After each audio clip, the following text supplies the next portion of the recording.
তো আজকে আমি একটা চিকেনের রেসিপি করে দেখাবো। তো তার জন্য কিছু মশলা আমি গোটা মশলা আমি আগে ভেজে নেবো শুকনো কড়াইতে। তার জন্য নিয়েছি 1 চামচ এই গোটা ধনে, গোটা জিরে নিয়েছি 1 চামচ, 2টো তেজপাতা, 2টো শুকনো লঙ্কা, 3-4টে মতো লবঙ্গ, একটা বড় এলাচ, এই স্টার যেটা হয় স্টার আনিস একটা, কিছু কাবাব চিনি নিয়েছি, আর 2-3 কুচি মতো দারচিনি নিয়েছি। তো এগুলোকে আমি প্রথমে শুকনো খোলাতে ভেজে নেবো। এই গোটা মশলাগুলোকে শুকনো খোলা আমি একটু ভাজছি। কিছুক্ষণ ভাজার পর যখন দেবে একটা স্মেল বা ফ্লেভার আসছে ভাজা, তারপর এটাকে তুলে আমি ওটাকে মিক্সারে ওটাকে গুঁড়ো করে নেবো ভালো করে। এবার আমি কি করব, পেঁয়াজ আমি কেটে রেখেছি, যেমন বেরেস্তার মতো করে পেঁয়াজ কাটতা সেরকম পেঁয়াজ কেটে রেখেছি। তো এবার এই তেল দিয়ে আমি পেঁয়াজগুলোকে বেরেস্তার মতো করে ভেজে নেবো। এখন আমি সেটাই করছি। কড়াইতে তেল গরম হয়ে গেছে, এবার আমি পেঁয়াজগুলোকে দিয়ে দিচ্ছি তেলেতে। পেঁয়াজগুলোকে বেরেস্তা মতো ভেজে নেবো, ভেজে আমি তুলে নেবো। এখন এই পেঁয়াজগুলোকে আমি বেরেস্তার মতো ভেজে নিচ্ছি।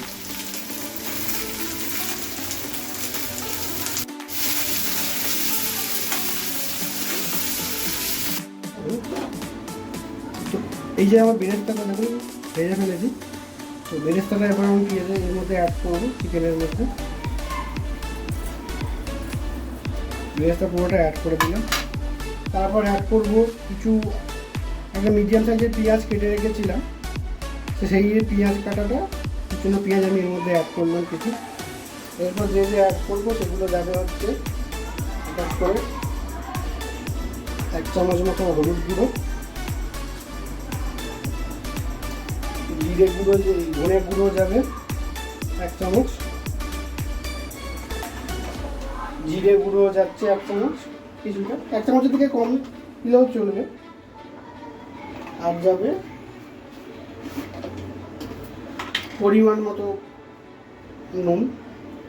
নুনটা পরেও দেওয়া যেতে পারে, টেস্ট করার পরও যদি কম হয় তখন নুনটা পরে অ্যাড করা যেতে পারে।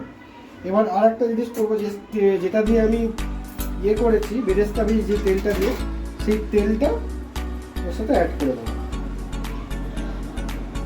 তেলটা পুরোটাই আমি অ্যাড করে দিলাম এর মধ্যে, বেরেস্তা বীজের তেলটা। আর রঙের জন্য একটুখানি কাশ্মীরি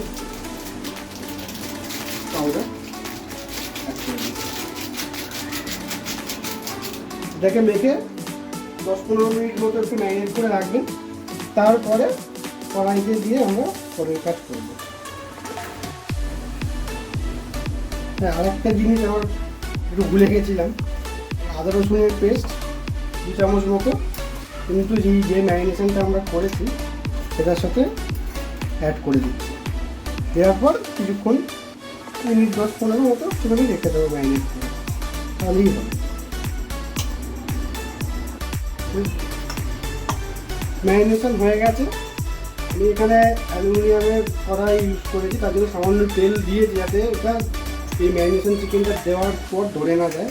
যদি ননস্টিকের কারোর কাছে করা থাকে তার জন্য তেল দেওয়ার কোনো দরকার নেই, এমনি ম্যারিনেশনের পর সঙ্গে সঙ্গে কড়াতে দিয়ে দিলেই হবে। তো যেহেতু আমার কাছে অ্যালুমিনিয়াম করি তাই আমি একটু সামান্য তেল দিয়েছি। এবার চিকেনগুলোকে আমি পুরোটা ঢেলে দিলাম। আর একটা জিনিস, আমি যে ওই মশলাটা যেটা আমি গুঁড়ো করেছি তাতে শুকনো লঙ্কা আমি দুটো ইউজ করেছি। তো তার জন্য আমি এখানে 2খানা কাঁচা লঙ্কা আমি পেস্ট করে দিয়েছিলাম, সেটা আমার দেখানো হয়নি। যদি ঝাল বেশি খেতে চান তাহলে আপনারা হিসাব মতো 2টোর জায়গায় 4টে কাঁচা লঙ্কা ইউজ করতে পারেন, কোনো অসুবিধা নেই।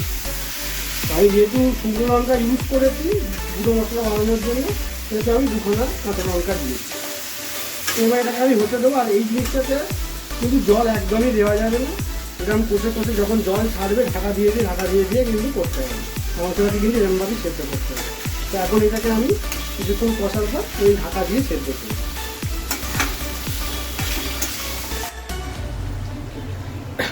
এখন চিকেনটা প্রায় হয়ে এসছে 80% মতো সেদ্ধ। কালারটাও দেখুন কি সুন্দর ডার্ক একটা কালার এসছে, তেলও খুব সুন্দর ছেড়েছে।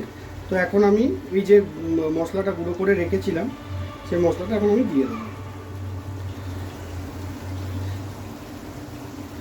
2 চামচ মতো দিলেই হবে, আমি হাতের আন্দাজে দিচ্ছি।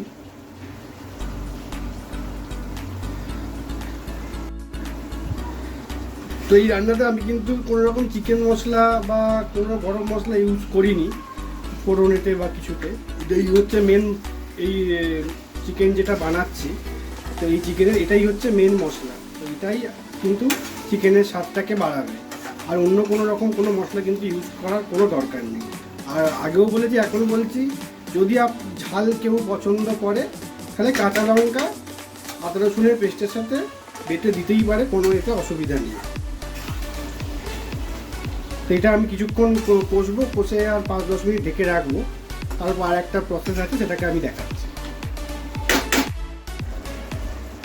এটা হচ্ছে লাস্ট স্টেপ রান্নার একদম। তো আমি এখান থেকে ওই যে রোগানটা বেরিয়েছে চিকেন থেকে, এই যে দেখতে পাচ্ছেন, এই রোগান তেলটাই আমি এখানে নিয়েছি। এবার কিছু নয়, জাস্ট একটা ছোটো সাইজের পেঁয়াজ আমি কেটে নিয়েছি কুচি কুচি করে, সেই পেঁয়াজটা আর আদা কুচি আর হচ্ছে রসুন, এইটাকে ভালো করে আগে ভেজে নিতে হবে। এটা আমি ভালো করে ভেজে নিচ্ছি।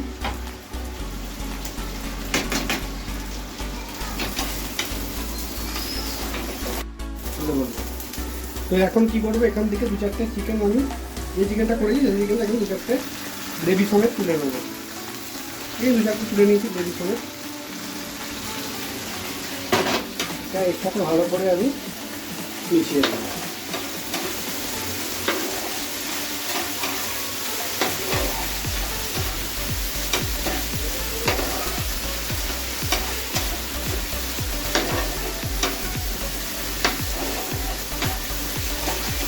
এবার আর কিছুই না, এটাকে আমি দিয়ে দেবো। তো রেডি হয়ে গেল এটা আমার চিকেন কালা ভুনা। দেখছেন কি সুন্দর কালারটা, একদম ডার্ক এসছে একদম। এই রেসিপিটা হচ্ছে চিকেন কালা ভুনা। এটা আপনারা বাড়িতে ট্রাই করে দেখতে পারেন, খেতে কিন্তু খুব সুন্দর হয়।